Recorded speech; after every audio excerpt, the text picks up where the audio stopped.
Hello mga loves! Welcome back! Gusto ko lang ipakita sa inyo itong aking baking studio. Pinagawa to ni Hubby 2 years ago. Bali, pinaayos niya yung buong garahe namin and kinonvert into a baking studio.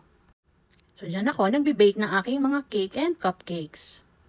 So, ayan ang aking oven. Pinasadya ko yan, pinagawa ko yan sa oven maker malapit dito sa amin. Meron ako dyang maliit na lababo. Yan yung aking working table.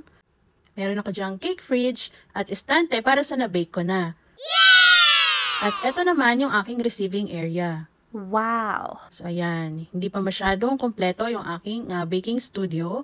Medyo plain pa siya. Pero mas gusto ko na ganyan lang siya kasimple. Mas madaling linisin. Minimalist kumbaga. So, ayan ang aking baking studio.